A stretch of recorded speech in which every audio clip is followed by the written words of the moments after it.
Good evening, Talking Six fam. This is your host, Krumi.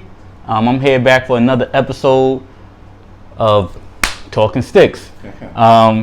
Today I have the pleasure of having Thomas Kent, the CEO and chairman of Kent Global LLC, and he's going to get more into that. But welcome back. And Thomas, welcome. Thank you for being on the show. Thank you so much for having me on your show. Thank you so much. So, Thomas, even before we get into about your history, your business, your companies, what are we drinking and what are we smoking on tonight? Well, what we're drinking, we're going to smoke on some peninsulas, which is great sticks. Okay. Great sticks. Dominican great sticks. You're going to get the full body. This is the medium right here. This is one of my favorite smokes. Lasts about 45 minutes to an hour. Okay. So you wake up in the morning, smoke one of those, your mind get clear and things of that nature. And on top of that, we can have one of my favorite rums in the world, Diplomatico. Oh, right? Diplomatico. Okay, that's a good smooth rum. Yes, Venezuelan rum is the reserve. Nice, goes down nice. You have to be careful though. It catch up to you. Catch up with you real fast. But yeah, we open this and have a little sip of this right here. And so as you crack it open, while you're doing that, think of something you want to toast to, because I always ask all my interviewees to come up with a toast. Gotcha. Think about that. So this is my first time having, how you say it again? Palencia. Yes. And I have the Alma de Fuego. That's the one that I'll be smoking on today. And which one would you be smoking on? Same brand, but it'd be a milder than 146. All right. So I'm going to go with I'm going to use my Elevate Bar Company 4-in-1 today. We have our Elevate Bar Company ashtray, silicone ashtray, unbreakable, lightweight. You take it wherever you want to go. And like I said before, every interview that I do in person, every interview I do virtually, this is going to be my go-to ashtray. So I'm going to use the Elevate 4-in-1 today, which has 2 punches on both sides, big and small. It has a pick. I'm going to use this for the first time. And it has a pick too, huh? And it has a pick. And it has a pusher in case you're having a tough time drawing. Straight through. I'll pour my own poison. Right here. Yeah, I love Diplomatico. It's one of the best. Oh yes, it is. It is. It goes so good whenever you could get able to get their cigars. They're hard to come by, but absolutely. I'm gonna go ahead and go with my punch. I'm gonna take a clip because mine's a different shape than yours. A torpedo. Okay. And this is a ritual every day. You clip it, smoke it. Oh yes. It's a ritual. It's one of the best things in life, in my opinion. Oh, cigars are such a. I love the cigar culture. It's so relaxing. It's beautiful. It's good. I can't ask for better. Oh, you do the pleasures. You light up first. How was your day so far today? Long, hectic day. A lot of construction in the building today. Okay. We're trying to get this up and operational for the podcast and things of that nature. So Yes. So please save that, because we will get into that. We're going to talk about that right there. Absolutely. See, cigars, people, you got to light it nice and evenly, nice and all around. Well, for Talking Six family, let me let you know, I met Thomas at the Harlem Cigar Room. I was conducting an interview there with Ghost Flamingo Tristan, and I introduced myself to Thomas and all the other patrons there at the cigar room as courtesy of what I was doing, just to let them know. And me and Thomas connected, and he said to reach out to him the following day, and you do what you got to do. And I reached out to him and we spoke, and he told me about his businesses, which we're going to get into, and he's locked in a date. So I am so thankful that for you, for being on the show, for locking in the date, and just making this happen. I appreciate being on the show. Anytime I have young African American entrepreneurs that's doing the right thing, I'm willing to help. Hopefully I can give my knowledge and give you some of your knowledge, and we'll go together. That's what it's all about. And that's what I always say. Like, I always say this is we have to help each other out. Absolutely. And you're in the game, you're doing it. All I could sit back is take the gems that you're dropping. Right. And everyone that I interview is like, it's just gems after gems, and hopefully it's blessing the people that's watching the show and taking the gems and taking the notes to encourage them to keep pushing and moving forward. Absolutely, absolutely, absolutely. So, since we're all lit up, what are we toasting to? Health, wealth, and prosperity. Health, wealth, and prosperity.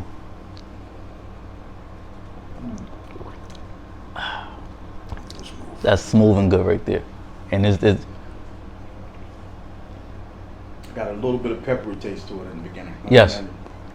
But I love peppers. But it's not too harsh and too bold at first. It's a nice smooth pull. Right. And it's not light, but it's not bold. It's just right. It helps you get right into the cigar and to be able to sit back and enjoy. Right. Okay, so we're gonna get straight into this because I know everyone watching want to know. So, what is Kent Global LLC? Well, Kent Global LLC is a financial consultancy company. And we have clients all over the world. We do everything from mergers and acquisitions, to LBOs, to real estate finance, to film finance, to instrument finance like BGs and SBLCs, that stand by letter of credits and bankers guarantees. Bankers guarantees. So we do a gambit of different things, and we're expanding. Just recently, I made some strategic joint venture relationships with several other M&A firms, and also other private equity firms, and that makes my lending capacity or my investment capacity go even bigger. So, even greater. Yes. Yes. So, I don't got no pen and pad, but I'm gonna take down all these notes right here because you're already dropping some knowledge. So, as I always try to do, I want everyone to know who the company that we're talking to, but I also like to have that everyone gets to know the person, the woman, the man behind the company. Right. So tell us a little bit about who Thomas Kent Jr. is. Well, Thomas J. Kent Jr. is the son of Thomas J. Kent Sr. Okay. My father was resided in the Elder Navy Church. He was a civil rights leader. Okay. Helped found a local branch of the NAACP. Was in politics, Nice. Small businessman. So that's somewhat of the pedigree I come from. My education, and I went to a small historically black college in Ohio called Wilberforce University. Okay. Shout them out. And I spent time in the UK. I have a diploma in management from the University of Leicester, MBA from the University of Liverpool. So Nice. I've been around a little bit. Okay. So you some vast knowledge broadly, Right. but deep knowledge. A global perspective. Global perspective. Okay. Yeah. Born and raised in New York, or? No, I've been between Ohio and Georgia. I spent a lot of my life between Georgia and Ohio. Okay. Over the last 20 years, it's been New York City. Reason moving is because of Wall Street. Yes. But my second homes, I spent a lot of time in London and I spent a lot of time in LA. So besides New York, I would say London's probably second and then LA's third. Okay, so we have London, New York, LA, Right. Georgia, Ohio. Right. I think I just said five, right? Five. Yes. I'm going to ask you, what's the best place you like? In the world? Yes. New York City. New York? If when you come from Georgia or you come from the Midwest, right? Mm-hmm. It's your dream to come to the big city, right? And, Wow. and New York has everything. When I mean everything. Any type of food you want, any type of music you want, any type of clothing you want, it has.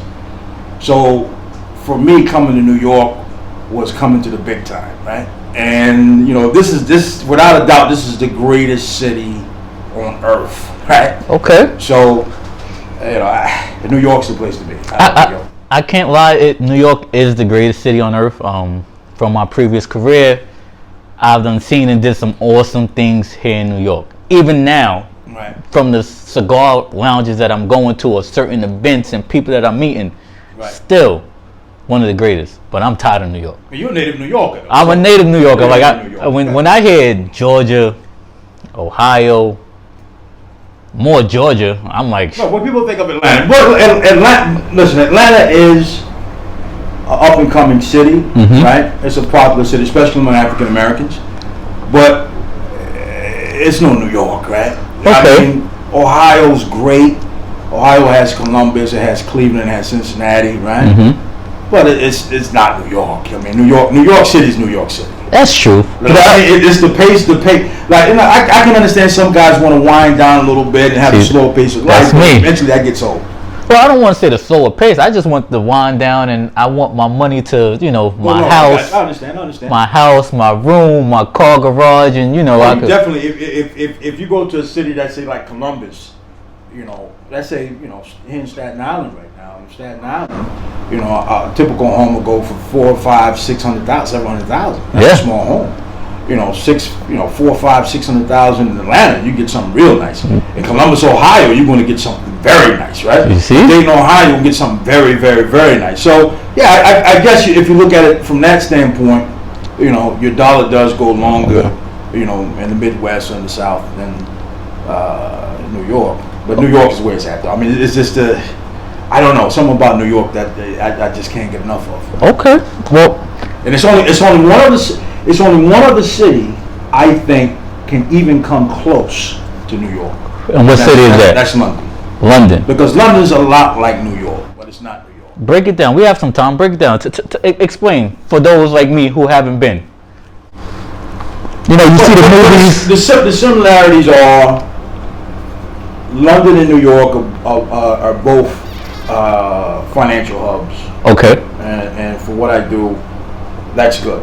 Yes. Also culturally, the culture of London and New York is cosmopolitan. I mean, in New York you have Africans, all types of Africans, yes, Nigerians, Ghana, all types of Asians here in New York, from Korean to Chinese, whatever. So you have a diversity of people, Indians, Pakistani, just the same thing in London. Okay. So that's where they're similar. Now, what makes them different is I think London's a little more compressed, and what I mean by that, they have the government and the financial hub put together, right?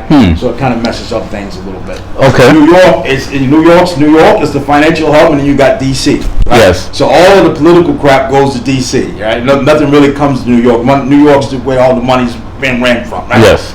So those are the two major differences, and that's probably the major difference why I like New York more over London. Okay. Both of them have the same fast-paced, 24-hour type of scenarios. You can go in a nightclub and you can stay till 7 in the morning, right? Wow. You can wake up in the morning in London in certain neighborhoods. You can go to a dine at 3 in the morning, just like you can in New York. I mean, so they're so similar, but that one fact that I just said about the government. The government is in London. It kind of messes up everything because now it gets too bureaucratic, right? Okay. So that's the difference that separates, in my opinion, London and New York, and that's why I love New York more than London. Right? Got you. One more question about that is, being that you have the United States, you have the UK, you have that experience, you go back and forth. Right. What did you take from the United States to UK, and what did you take from the UK and brought back to the United States that helped you and your company and your business and helped you personally? Well, the British is frugal. Okay. The British, if you know the history of the English in particular, right? Okay. They were some of the biggest, people would say colonialists, but conquerors of land and people and everything else. So they're shrewd. I mean, when it comes down to business or anything, they're shrewd. Cutthroat, that's cutthroat, and you learn from that. I'm not saying I'm cutthroat, but what I'm saying is you learn what they do, right? So you can look out for those traits. Got you. Right? And don't get me wrong, New York's a cutthroat town too, right? Don't get me wrong, New York's very cutthroat. But, there's a little bit more compassion, I think, with New Yorkers in business than there are with guys in the UK. Okay. Well, learning experience. Wow. Learning experience. So, how long has Kent Global LLC been around? Well, we've been around since 2011. Okay. This is our 10th year right here. Nice. Congratulations. Thank you. And, We've been growing, started slowly but surely. Like I said, we just built out a lot of relationships with different private equity firms now. We building out our merger and acquisitions division. We JV with a lot of real estate developers all over the world. Okay. We're trying to grow. We're building out. Yes. And hopefully the next 10 years, we're going to be bigger and better. Okay. Than we are now. So, but we are going to be bigger and better. So, you got 10 years in, 10th anniversary. You made it through 2020. What was your inspiration? I mean, are you from a financial background with your family? I know you say your father was into politics. What was the inspiration for Kent Global LLC? Well, I always wanted to be my own man in finance. Okay. Right? You work for firms, you learn the system, you learn how things work. But I always have been an entrepreneur, right? Okay. And, I wanted to start Kent Global, not just to make a lot of money, right? Everyone wants to make money. Make a lot of money. But also, make money, but also get into the civic aspect of everything. Because as you make money in the investment banking field, you can help out a lot of people with your foundations or whatever like that and charity. Understand. So that was one of the major driving forces behind me setting up Kent Global LLC to become my own man, number one, which everybody really wants to do, and help humanity out the best I can. Okay. I can't save everybody in the world. Not true. I can't save everyone. I'm gonna take a book from my father. He said, if you help one person, that one person help another person, help another person, then change can come. That very much true. So that's pretty much. Are you the first person in your family into finance? I mean, or was most of your your family, as you said, you're from the South, into civil rights or into other things? Well, the civil. My father was a preacher. Yeah. Well, God bless him and thank you. My sister's a preacher now. A lot of PhDs in my family. A lot of PhDs in education and things of that nature. Nice. A lot of politician type people in my family. Nice. A lot of religious leaders and educators and things of that nature. One of my little nephews now, he just became a pharmacist. Other one's getting his PhD. I mean, so yeah, we have that background. But I'm really the first hardcore guy that came to New York and really like took off and made it happen. Came to Wall Street, and I'm pioneering this right here. That's good to hear. I mean, so, how was that? Was you nervous at first to do it, or I never was nervous. One thing about this life right here is you have to take chances. If you don't take chances, you'll never know, right? Very, very much true. And you're gonna fail. God knows you're gonna fail. But with every failure, right, you learn something, right? And success comes from failure. So I never ever am afraid to take any chances, like long as they're logical. Yes, it got to make sense. Yeah, they have to make sense. But I'm never afraid of taking chances. And if I fail, I just fail. I evaluate, what happened. I brush myself off and get back on the horse and try again. Wow. That's good to hear. I mean, because some people in the entrepreneurial journey, right? Small business journey. If you try to become a small business or a big business, however you want to put quotations around small and big, you're a business. Right. You're an entrepreneur. You're starting from the ground, right, trying to make your way up. Right. And some people get so discouraged in that first couple of stages. Right, the first 2 years. They call it the 2 year burnout. And most entrepreneurs, after they really realize what it takes to really run a business, gets discouraged, right? Yes. But you have to have the staying power. You have to have the staying power. You have to know that there's a light at the end of the tunnel. You just have to write it out. Nothing in life is achieved easy. I mean, you could let's look at the trust fund kids, right? Kids that were born into $100 trillion, right? Yes. Talk about that. They have so many problems, right? And the reason for that is they never really had to work for anything. And when there's nothing to work for, nothing to get you up in the morning, nothing to motivate you, nothing to appreciate. You don't appreciate it. Right? You don't appreciate it, right? You appreciate getting up in the morning, working hard, grinding. You accomplish this. Okay, I accomplished this today, right? And next morning, get up. Okay, I accomplished this. Now, was you a 9-to-5er working for a company or a firm or a corporation? Wall Street is never 9 to 5. When you're doing any type of investment banking, whether it's doing venture capital or mergers and acts or anything, you know, your day can start at 6 in the morning, and sometimes it don't end at 9 at night. Wow. So you know, you're gonna build your book of business. You're gonna earn that book of business that you built. So it's just like being on Wall Street is just like running your own business, right? So when you work for a firm, whether it's a small firm, boutique firm, or a white shoe firm like a Goldman Sachs, whether you're in mergers and acquisitions, or whether you're on the retail side as a stockbroker, okay, you put in the hours and you build your book of business. Now, the big firms, all firms keep the money. Like, say for example, you bring in XYZ amount of business, you split 50-50 with the firm. Okay. The reason why people want to leave the firm and start your own thing is because you want 100% of what you work for. Because you put in most of the work. You put in all the work. All you're doing is using their name, right? Okay. So, you know, once you figure out that, and you figure out I'm gonna work just as hard doing this myself than working for them, you know? And it may take a little time to build a name brand, but once the name brand built, you're good. So, you know, but you know, there is no such thing as, you know. No 9 to 5. There's no such thing. I'm going to sleep at this time. I'm waking up at this time. No, I'm checking Saturday morning, you may have to go. When I was in my 20s, like sometimes Saturday mornings I had to go. Like, you know, we had a senior broker. He was like, come in at 8 o'clock in the morning. We had to come 8 to 1. Right? Wow. It is what it is.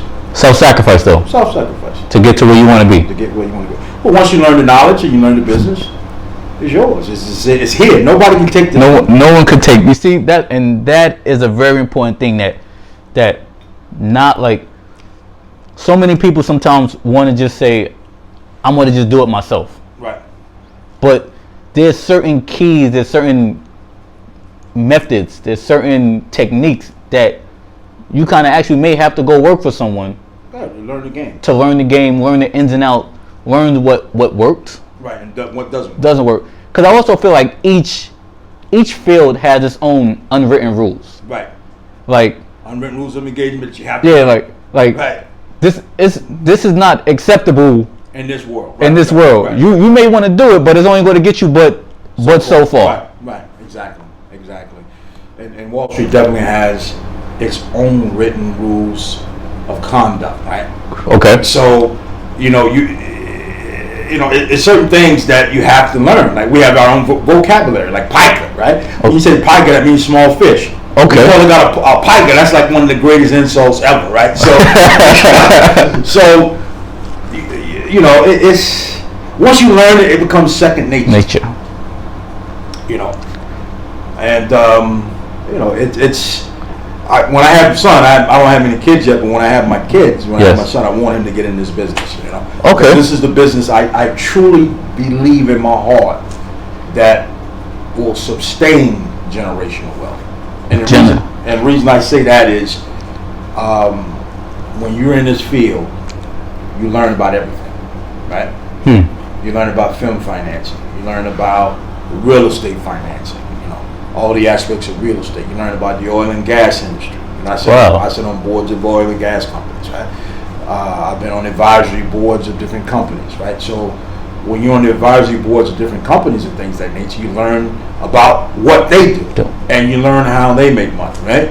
And, you know, I think more African Americans should really focus on two aspects to really take us to the next level, and that's finance. Yes. And I think we really need to focus on medicine. And the reason I say medicine is because, you know, we really need more doctors, and we really need guys in the finance industry to really develop the neighborhoods like they needed to be developed. So I'm going to say this. Talking Six family, you're watching this interview. You're seeing it right here. Let's introduce our youth. I mean, you know, I know cigar smoking they say is a certain age range. Right. But if you have kids, you have cousins, you have nephews, let's open their minds up to these two industries right here. Let's open their minds up to something else so we could build, as everyone say we want right now, as you see through COVID and social media right now. A lot of things is generational wealth. We have our inspirational, motivational speakers, but let's let's put it out there to them. Let them sit down, let them hear what Mr.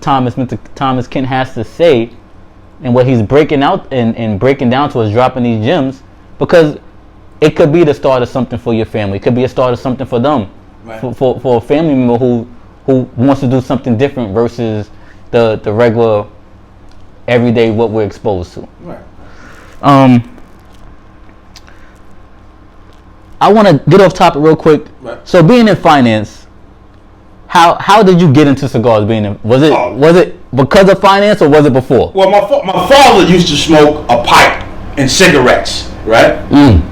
And you know, I never got into cigarettes, but the first person that really introduced me to cigars was a professor at Wilberforce University, and his name was Dr. Abasiji, right? Okay. A Nigerian professor, PhD professor at Wilberforce University, and he kind of turned me on to cigar. Gave me a cigar, smoked a cigar, and do you remember that cigar? I remember the cigar. What cigar was that? It was Romeo and Juliet. Romeo. Very, Romeo and Juliet is just, Monte Cristo and Romeo and Juliet are the staple of cigars. Romeo and Juliet is a very good starter cigar. That's a very good cigar, and Macanudo is too. So, yes. I started with that, and then my palate grew. Okay. So I've been smoking now. I'll be 45 October the 8th. That's it. I've been smoking now since. So a couple of days. Well, happy birthday. Thank you.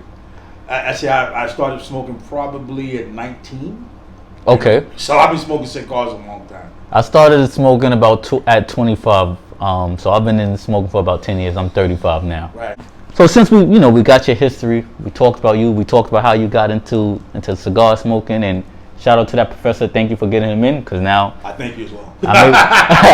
Listen, I smoke, and I talk to my mother all the time. Every time I talk to her, she's like, "You got a cigar? You need to stop smoking all them cigars." Yes. I smoke at least 4 or 5 cigars a day. But this is like the only thing that really I get relaxed when I smoke cigars. Like we met in the Harlem Cigar Room. That's one of my favorite hangout spots. Okay. I hang out all over the city. I go all over the city, but Harlem Cigar Room, Felix, he's yes. I love that atmosphere, right? No, it's a very, very chill, very comfortable, very welcoming atmosphere. Right. I mean, shout out to Odin also, who he makes you feel at home when you walk in there. Absolutely. And he's a wealth of knowledge. You could sit there and ask him. You could tell him what you like to drink, and he's going to give you either a house blend or another cigar that's going to pair perfectly. He's going to give you the proper cut for the cigar. Right. He's going to give you the proper light for the cigar. Shout out to Odin. Odin's my great friend, and Odin's from a cigar family in DR. I mean, yes. they like cigar royalty over there. So, I love Odin. And him and Felix, I want to do business with them in the cigar industry. Yes. And we that's for a later conversation, but, I'm looking. You're putting it out there. And doing something in that space as well. COVID kind of slowed everything down, but I was moving towards that direction as well. But as soon as this COVID thing dies down a little bit, I'm looking into that as well. No, just one more question off topic. 'Cause I know we talk. I kind of want to know, because I feel as if cigars is an icebreaker for a lot of things. So, has cigars, and you being an enthusiast and you enjoying it, has it been an icebreaker in the finance world for you? I mean, everybody's. Absolutely. One thing about cigars, right? And I know everybody says it, but this is true. No, it doesn't matter who you are. When you're in the cigar bar, and you lighting up a cigar, and a sports game is on, right? Or whatever's on. You drinking, you're having a drink. You're smoking your cigar. You relax, and you're talking. Yes. So it's a great equalizer, right? And I met some good friends, and good friends, made some good business deals and everything else in the cigar lounges. You don't go looking for that, but it happens. It happens, right? It makes certain things more natural. Right. It's like a fraternity almost, right? Very much. You got the people that hate smoke and cigar smoke. Because I'm gonna tell a little story. I was near Central Park. I wasn't in Central Park, but I was near Central Park, right? And I walked there a lot, right? Okay. But I smoked a Skokie. I was smoking a Skokie, and this lady passed. I hate you killing us with the cigar. You killing us with the smoke. And I'm outside. I'm not even in the park, right? I'm outside, right? Yes. So either you have people that extremely hates cigars and the smoking, or you got guys that really embrace it, right? Yes. And the guys that really embrace it are like a fraternity. Yes. So something I've spoken to my last interview at the cigar room. Ghost Flamingo Tristan, he's a model. Right. And what I'm working on, we're here talking, you told me your story. What I'm working on is my sister-in-law, she's in fashion, nothing to wear. That's how I met Tristan from Harlem Fashion Week. Right. That about 2 weeks ago, 2-3 weeks ago that happened in Harlem. Right. They did a fashion show at Adam Clean Powder right outside. Right. On the windows of the world, or you said outside? Outside. Right. And what I realized is that I've seen some of these fashion designers. Their clothing was just awesome, from streetwear to suits and dresses, and I'm like, wow, like the fashion world kind of really doesn't know about the cigar world. We really don't. But what I'm expressing to certain designers now, and I have some getting on board, is that, if you're making suits, you're making dresses, you're making certain things, even regular streetwear. But I try to focus more on right now, like the suits and the dresses, is that you don't know how many cigar enthusiasts love to dress up. Dressing suit and ties, or it's not just maybe just an event thing. It's an everyday thing for them. Right. And absolutely. It's like, I'm trying to work on that, exposing it. So I'm really working on trying to get a fashion designer on the show to sit down and do an interview, so their clothing line could get exposed to a whole nother world. Right, of course. Absolutely. Because I feel like it goes hand in hand. Because, I always say, when there are certain cigar events, you want to look dapper. You want to look elegant. Absolutely. You want, for the women, they want to look elegant. They got to show out. And the men, you either have a whole full nice suit, or a nice blazer, right, a nice pair of pants, a nice shirt, right, maybe a tie, a bow tie. It's different. So if you're a designer and you're watching this, or you know one, DM me, or I'll DM you, and we'll make it happen. Absolutely. But let's get back to you. Let's get back to Kent Global LLC. We're in a very special building right now. Right. And tell us what's special about this building. What's special about the building is it's in Port Richmond, Staten Island. My partners and I. One of my partners is a big African American real estate developer. Okay. Here in Staten Island. He's a native Staten Islander. Okay. And we're doing some very unique things with this building. You see, I gave you the tour. We have the studio here that we are building out. We have in the studio one of our engineers. Yes. And co-producers or producers is Bang Out, and that's his name, Bang Out. But he did a lot of work with 50 Cent. Okay. So he's a platinum producing artist, right? Okay. So it's not like this is some small time guy. This is a big time guy, right? And we're going to create a green room over there where we do all type of podcasting and things of that nature. We're going to do some financial podcasting or any type of podcasting. Yes. We're doing a lot of stuff with ETFs. That's like with Bitcoin and paintings and stuff like that. So we're moving heavily in Bitcoin and ETFs as well. So it's a lot of things that we're doing. I love this space. I love working with my partners, and we're going to make this thing big here on Staten Island. Okay. So you brought up the podcast. you kind of brought up a little bit, but I'm gonna ask you the full inspiration. Like, is something like this a studio with a green room? Was always a dream of yours, or was it presented to you? We're not. So, Kent, Mr. Kent, we was just talking about your podcast. You was telling us about the building. Right. What was the big inspiration about you doing this building, using this building right here? Well, one of my colleagues, Mr. Alan Najon, which I know for 20 years, he's in the entertainment field, right? Okay. So he presented this opportunity to me, and he brought me here, and we wanted to build this thing out and make it one of the crown jewels of Staten Island. So, that he was really my inspiration. Okay. So we got music here. Right. We're going to have a podcast here. Right. What's going to be some of the things you speak about on the podcast? Besides, you talked about it a little bit. Can you get a little bit more in depth? Well, we're going to do a lot of stuff with Bitcoin and ETF, right? We got a lot of things going on with that. Of course, I'm going to do my own financial thing. We're going to talk about different financials, what financial stuff is going on in the day's world or whatever like that. And like I said, Mr. Nazon, he's going to put the rest of the content together. And we're always looking for new content to present out there to people. So, that's pretty much what we're going to do. Wow. Well, as I'm going to say, like, this building is just awesome. It has art. It's in the heart of Staten Island, Right. where some people may disagree, but I'm going to say it's the heart of Staten Island because it is in the music industry area of Staten Island. Right. It's in where people, the artists, they come here, they express themselves, they make their music, they do their art, and this is like the heart of where that famous Wu-Tang symbol comes from. Right. Staten Island, Staten Island has its own culture. Harlem has its own culture. Brooklyn has its own culture. And definitely Staten Island has its own hip hop culture. Without a doubt. So again, I'm just happy, to be involved in it. All right.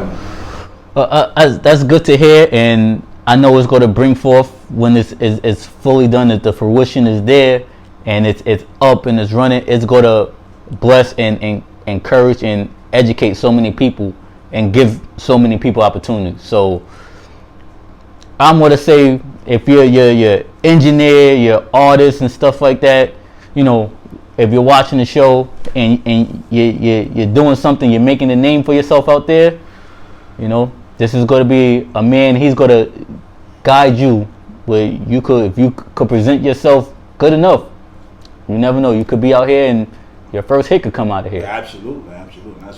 That's one of the major driving forces of us really doing that. We want to create more talent, local talent, and get them national. Yes. That's one of the things we want to do. And you could even speak on here for your first podcast. Right. Absolutely. And take you to the next level. Absolutely. So I know you touched on it a little bit.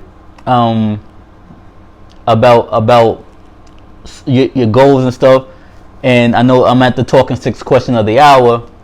So what I'm asking you is, what is coming in the near future with Kent Global LLC, if you can speak about it? Right. Who may be one of your first special guests on the podcast, if you can speak about it, and maybe what may be the first artist to do a video here, if you can speak about it. Right. I understand. Well, I'm under a lot of non-disclosures right now, but I can say this, right?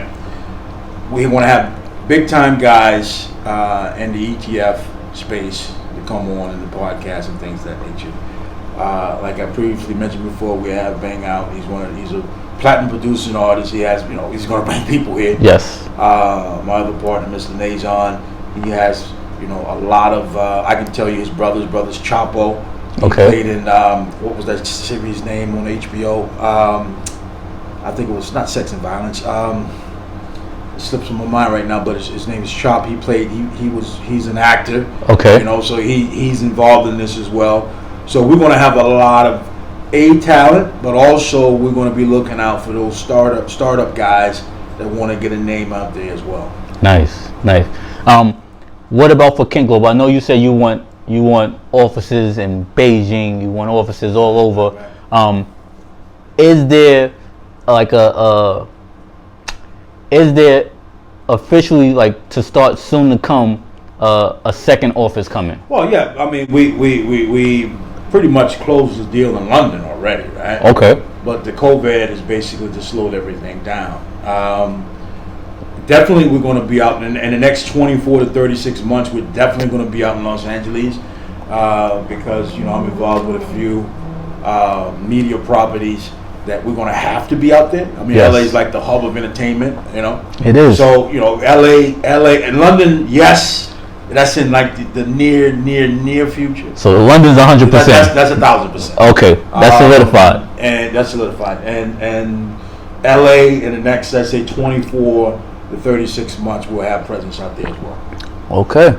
I'm talking to some bankers right now. We're trying to finalize some stuff. They're going to run that division of Kent Global LLC. Okay.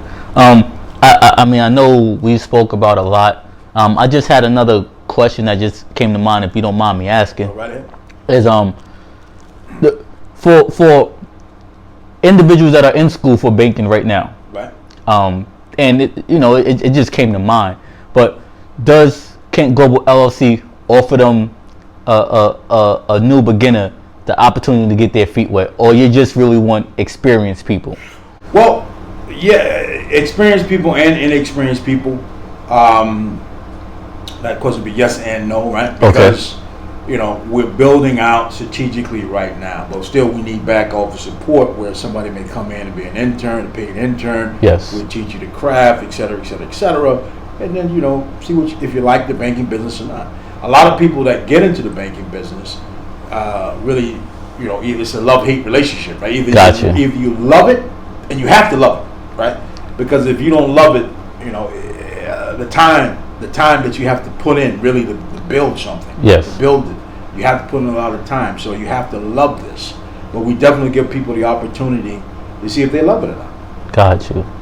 Well, Thomas, we went in depth on a lot of things. I learned a lot just sitting down here talking with you, and I truly appreciate you being open to me to sit down on Talking Sticks and give me the opportunity to interview you and help get Kent Global LLC even more publication and promotion, so individuals can learn about you.